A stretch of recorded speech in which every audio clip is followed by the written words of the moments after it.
La doctrine du mouvement parole de foi qui consiste à nommer, réclamer et recevoir ce que nous voulons par la puissance de nos paroles n'est rien d'autre que la forme christianisée de la théorie païenne de la loi d'attraction.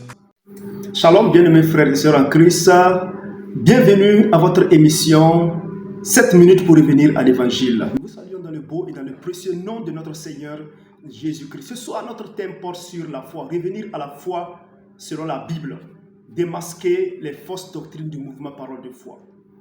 Nos paroles ont-elles une puissance créatrice de ce que nous voulons?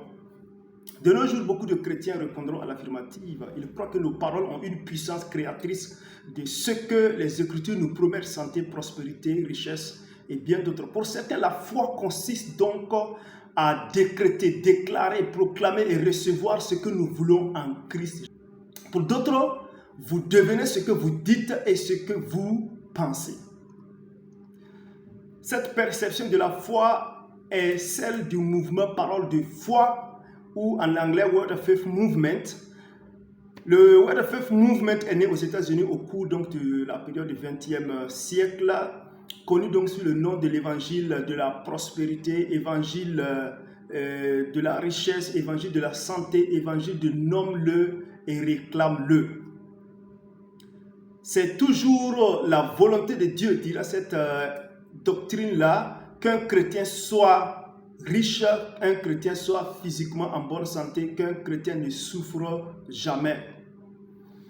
Pour Kenneth Copeland, notre langue contrôle tout le chemin de la nature et toutes les circonstances de notre vie. Une puissante force spirituelle est générée en nous lorsque nous parlons positivement. Et il ajoute que cette force change le monde qui nous entoure. Il va même jusqu'à dire que le salut même dépend de la puissance de nos paroles, alors que la Bible nous enseigne dans Éphésiens chapitre 2, 8 à 9 que la foi est un don de Dieu. Elle émane donc de la souveraineté donc de Dieu. Personne ne peut donc se sauver lui-même. Ce sont des doctrines en réalité qui n'ont aucun fondement biblique, mais qui tirent plutôt leur origine dans le mysticisme et gnosticisme païen, rétorque le docteur Joseph.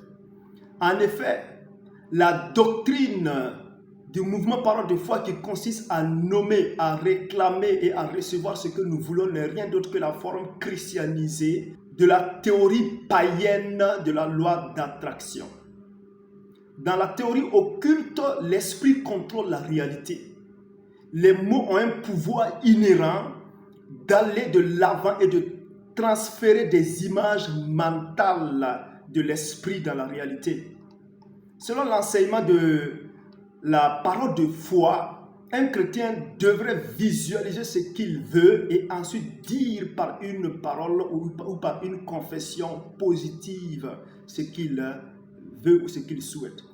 Qu'est-ce que la Bible dit?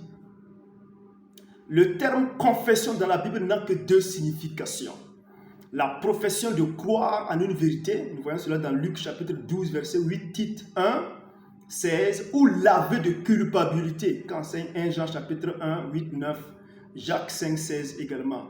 Il ne fait jamais en aucun cas référence à un pouvoir inhérent aux mots que nous professions. Quant à la foi, la Bible est claire par rapport à la source de notre foi. Notre foi émane de Dieu. La foi vient de Dieu. Éphésiens 2, 8, 9. 1 Corinthiens 12, verset 9. La foi vient de la parole de Dieu. Jean 1, verset 1. La foi vient de Dieu lui-même.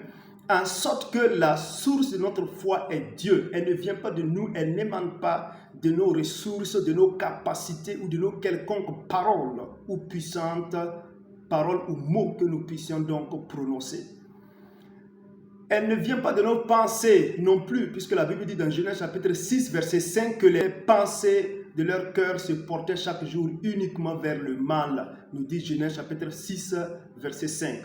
Pour certains, Dieu a tout créé par ses paroles et il s'est assis. Il nous revient à nous aussi de tout créer, de créer notre monde par nos paroles. Oui, Dieu a tout créé. C'est ce que la Bible nous dit. Dieu a tout créé par sa parole. Oui, parce qu'il est Dieu. Cela parce qu'il est Dieu. Le terme créer utilisé dans Genèse chapitre 1, verset 1, relève de l'hébreu qui veut dire créer à partir de rien.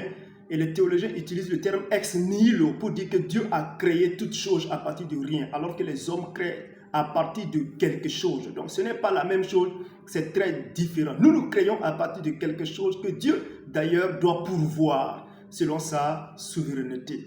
Ainsi, personne ne peut décréter, déclarer, proclamer et recevoir quelque chose par la puissance de ses paroles. Ce n'est que de l'anarque spirituelle. Nos ressources viennent de Dieu et nos paroles sont soumises à la volonté souveraine de Dieu. Et Dieu agit toutes choses conformément à sa volonté, en sorte que la Bible dit dans 1 Jean chapitre 5, 14 à 15, nous avons auprès de lui cette assurance que si nous demandons quelque chose selon sa volonté, il nous écoute.